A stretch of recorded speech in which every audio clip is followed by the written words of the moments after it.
I'm Jennifer Stevenson, and this is from Coed Demon Sluts Amanda. Cricket is living in the Lauriston home, a very cushy retirement community. She receives a special visitor, Delilah, who claims to be a demon. Not buying it. Sorry, Cricket said after Delilah had been talking for 10 minutes. Girl was a good salesperson, but there were big holes in her story. If you work for hell, how come you're offering to pay me? By the way, that's a really nice dress. Suits you. The dress was red leather and very flattering to the woman with one name. She looked to be about 40, green-eyed, with thick, straight, beautifully cut dark hair, her olive skin slightly weathered but still sleek. She seemed utterly self-possessed. Delilah lifted an eyebrow. I thought you'd be more worried about keeping your soul. Cricket waved that away. Nuts. I don't believe you can take my soul any more than you can take the sky. If you could take it, you'd take it. You wouldn't be trying to bribe me. By the way, thanks for the chocolate. Tasty. Have some? The smooth young woman stared at Cricket as if exasperated. How do you figure? She said weakly. She reached over and broke off a chunk of the fancy-dancy chocolate bar she'd brought Cricket. Ha! I watched the advertising industry grow from a peanut. I know you put glitter on the product when the product is something nobody needs, and you use extra sprinkles when the whole deal doesn't really exist. In my 70s, I got a lot of door-to-door salesmen and religion peddlers. Who knew that would be such good practice for talking to you? She was tickled that all those hours killing time with the nice Mormon boys were turning out useful now. Most people don't want to listen to a sales pitch for something they know they don't want, Delilah said around her bite of chocolate. I like talking to people. Delilah sat and stared at her. Cricket could almost see her flipping through flashcards in her head, looking for one that would work on this chirpy old lady. Come on, haven't you any more ideas? Cricket felt weirdly exhilarated. Delilah wasn't trying to sell her salvation or eternal life after death, which most people said was all puffy clouds and harps, but which they really believed was like going to Disneyland or the mall, only you never had to pay and it never closed. Nobody had ever tried to buy her soul with something she actually wanted before. New experiences were meat and drink to Cricket. What part of it doesn't make sense? Cricket opened her palm. You know you can't really buy my soul, and yet you're offering me all this great stuff. New young body, money, housing, and a job being a succubus, sex demoness, very fancy, very highly paid prostitute. And you get what out of this? People have sex for free all the time. You don't give them all this stuff.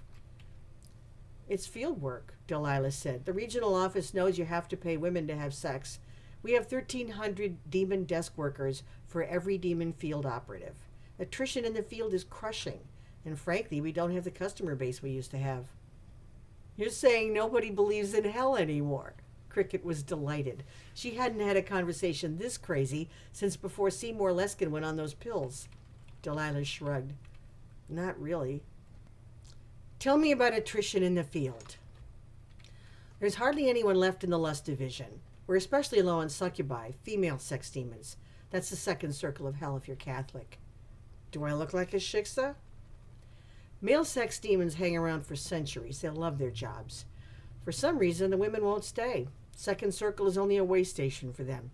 They have stuff to work out. They do the job for a while. They move on. At this point, we have more dead accounts than working field operatives. Light dawned for Cricket. It's a bureaucracy. You have no idea. So, do you have computers? Ugh, Delilah said. Cricket was pleased. Whoever this girl was, she was a sound thinker. Tell me, do you get anything out of your job personally? Delilah's nose wiggled. Make you deal. You tell me what would possibly interest you in my offer, and I'll tell you what's in it for me. You first, Cricket said. Delilah burst out laughing. You are such a tough prospect. She cocked her beautiful dark head. All right. This is between you and me. And why would you trust me? You have no one to tell. You probably will never meet your supervisor. We quit running quality circles with field operatives decades ago because they wouldn't put up with it. She gave Cricket a warning look. I don't know why I'm telling you this. One of my field operatives has been on the job too long. My field operatives, Cricket noted, not our. She's stuck. She shows signs of getting restless, but I think she needs a little push to get out of the nest. Cricket's mouth fell open. You're running a stealth op inside the regional office. What? Delilah squinted. Where do you get that kind of language? I watch a lot of Tom Cruise movies and don't change the subject. You are, aren't you? I bet you're responsible for all those field operatives quitting. You want me to get this one you're talking about to quit. Delilah turned red. How? Wait, what? Well, you said one of my field operatives, and you said she needs to get out of the nest. You hate the bureaucracy. I bet you're not even on their computer, not properly. But you put people on their payroll. So you're sucking them dry financially, too. Delilah's eyes narrowed. I'm not telling you anything. That's okay, dear. Cricket reached forward and patted her hand. I didn't think you were anyway. Delilah laughed. Your turn. Cricket folded her hands on her lap and stared off into the distance. She had tried not to think about her future on the second floor much, except between 3:45 and 4:15 in the morning.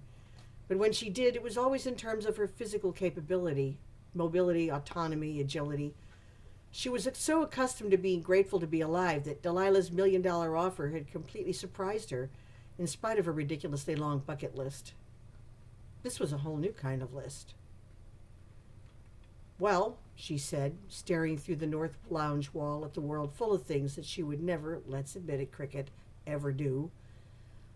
I want to bungee jump. I want to dye my hair purple and green and pink and orange. I want to roller skate. I want to learn some of these new dances. She stopped and stared harder through the wall. Delilah's offer was very specific. Fancy new young body and all that money and stuff for sex. It occurred to Cricket that she'd left a lot of things off that bucket list. All my granddaughters had used birth control by the time they were 17. My great-granddaughters have studs in their tongues. Delilah didn't answer that. Cricket liked the way she kept quiet so a person could think this through. It's not that I haven't had fun, because I have. I had 3 husbands and 4 kids of my own and 6 stepchildren, and I have 24 grandkids, almost 40 great-grandkids. That's a lot of fun. Sounds like a lot of work to me, Delilah said. Of course, fun is work. The only fun that isn't is drugs, and that gets old fast. Cricket waved a hand. What I'm saying is, I did all the things I was supposed to do. I had the fun a good girl has. Ah. Delilah looked as though she could see that flashcard clearly now. I don't take harps or hellfire seriously, and I'm not interested in keeping score. But it seems to me that new bucket list unrolled in Cricket's head. Stuff she hadn't thought about since Irving died. The rest of her might be pretty rickety, but her heart was young. Delilah leaned forward. Here it comes, thought Cricket. We can walk out that door right now. You won't ever have to come back. Cricket heard the elevator doors open down the hall. Someone went by, pushed in a wheelchair by an orderly. The patient was wearing bulky white mittens. What are we waiting for? Cohen Deben Sluts Amanda is available at bookviewcafe.com.